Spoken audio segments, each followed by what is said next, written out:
Good morning friends. तो चलिए शुरू करते हैं। नवरात्रि के चौथे दिन माँ कुष्मांडा की पूजा की जाती है और उनकी आराधना की जाती है। तो चलिए, नवरात्रि के चौथे दिन माँ कुष्मांडा की पूजा का विधान कैसा है, इस दिन माँ की कथा क्या है, कैसे उनकी पूजा अर्चना की जाती है, तो माता जी के कथा का श्रवण किया जाता है। तो चलिए शुरू करते हैं माँ कुष्मांडा की व्रत कथा। शारदीय नवरात्रि का त्यौहार हर साल बहुत ही धामधूम के साथ मनाया जाता है। नवरात्रि का चौथा दिन माँ कुष्मांडा की पूजा को समर्पित होता है। ये माँ का चौथा रूप माना जाता है। माता कुष्मांडा को आदि शक्ति के नाम से भी जाना जाता है। माँ के स्वरूप सूर्य की तरह चमकने वाला है।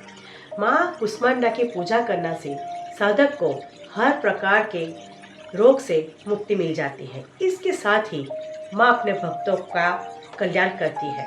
माँ कुष्मांडा की पूजा के समय में माता जी की व्रत कथा का पाठ करना बहुत ही लाभकारी माना जाता है। माता जी की कथा का पाठ करने से साधक को हर प्रकार के भय से छुटकारा मिल जाता है। तो माता जी की कथा इस प्रकार है। पौराणिक कथा के अनुसार जब सृष्टि में किसी भी जीव का जन्म नहीं हुआ था, तब उस समय चारों तरफ अंधकार ही फैला हुआ था। उस समय माँ जगदम्बा आदि शक्ति कुष्मांडा के रूप में सृष्टि की जरूरत की चीजों को लेकर विराजमान हुई। जब संसार की रचना का समय आया, तब माँ ने ही शिव और ब्रह्मा जी की रचना की थी। उसके बाद सत, रज और तम तीन गुणों को परिपूर्ण करने के लिए तीन देवियों की रचना की थी, जो सरस्वती, माँ लक्ष्मी और माँ काली के रूप में पूजी जाती है। माँ आदिशक्ति की ही कृपा प्राप्त करके ब्रह्मा जी ने संस्कार के रचिता बने और विष्णु जी पालनहार, वहीं शिव संहार करता बने। पुराणों की कथा के अनुसार एक बार जब तारकासुर नाम का राक्षस का आतंक बहुत बढ़ गया, तब उसे समाप्त करने के लिए शिव जी ने पुत्री की आवश्यकता पड़ी। अभी इसके कारण शिव जी ने देवी पार्वती जी से विवाह किया। शिव पार्वती के विवाह के बाद सारे देवों में माँ पार्वती से तारकासुर के आतंक के खत्म करने के लिए प्रार्थना की। उसके बाद माँ पार्वती ने आदिशक्ति का रूप धारण कर सबसे कहा कि वो जल्दी के ही कार्तिकेय जी को कर्म देंगे, जो तारकासुर का वध करेंगे। माँ का ये रूप देखकर देवताओं की सारी चिंता दूर हो गई। माँ का ये रूप अपने भक्तों की रक्षा के लिए सदैव बना रहता है। इनकी पूजा ध्यान करने से भक्तों की सारी समस्याओं का समाधान भी हो जाता है। तो ये थी माँ कुष्मांडा की कथा। और एक कथा भी पौराणिक में बहुत मान्यता रखती है। और माँ कुष्मांडा का नाम कैसे पड़ा? माँ कुष्मांडा एक संस्कृत शब्द है जिसका अर्थ है कुम्हाड़ा, यानी पेठा की बलि देना।